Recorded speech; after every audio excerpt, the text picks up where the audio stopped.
Най-голямото село в община Средец, а именно село Дебел, днес избира своя кмет. До там се стигна след като Висшия касационен съд касира изборите, които завършиха с един глас разлика в полза на Иванка Ангелова от РЗС. На тези избори Ангелова обаче излезе от партия ГЕРБ. Нейн опонент отново е представителя на БСП Желязко Неделчев, който има 2 мандата като кмет на Дебел зад себе си. Днес сутринта председателя на ГЕРБ в Средец Надежда Павлова внесе жалба в Общинската избирателна комисия. Предлог за жалбата се оказа агитация в деня на вота от страна на кандидата за кмет на БСП Желязко Неделчев.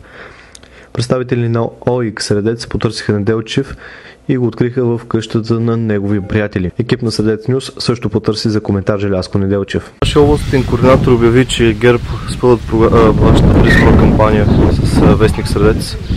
Вашето мнение? То наистина, като гледаме какво са писали в вестник Средец, повечето пише за кандидата на ГЕРБ и за това. А вие с какво се отличавате от нея? Аз съм работил 8 години и смятам, че много повече съм дал за този село, отколкото тя. А за тези 8 години какво може да се похвалите, че сте свършили? Какво може да се похваля? Много неща.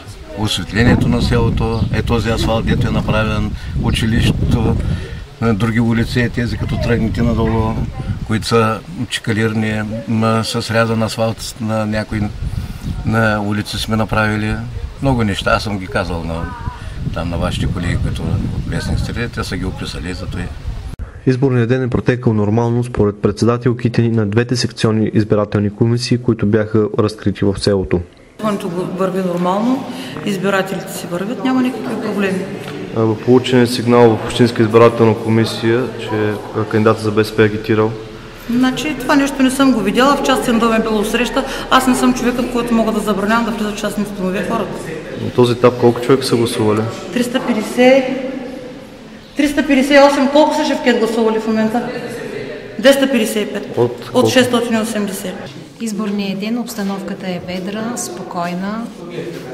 До сега имаме гласували около 290 гласоподаватели. От колко? От 630. Или толкова бяха, да. Няма нарушение.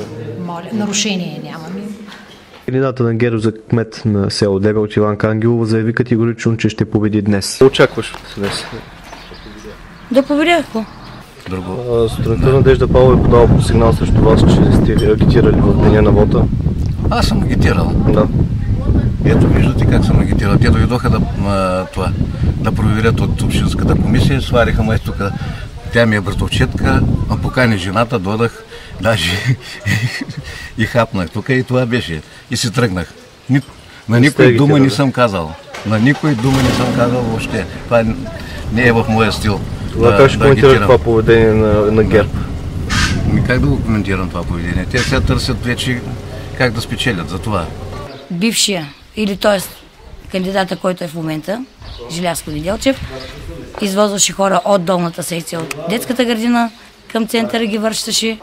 В съседната къща срещу избирателната секция в училището. Там си правят маси, там привикват хората, които да гласуват. Това се намира точно на някакви 60-70 метра от избирателната комисия. Вие какво чакате тук?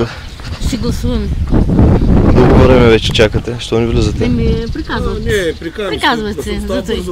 Само тук не нас приказват се за мъжете за това. Какво очаквате с този вод да стане? Дано да имаме хубав кмет и да стане селото хубаво и на младите да има работа. Какво очаквате от днешния вод?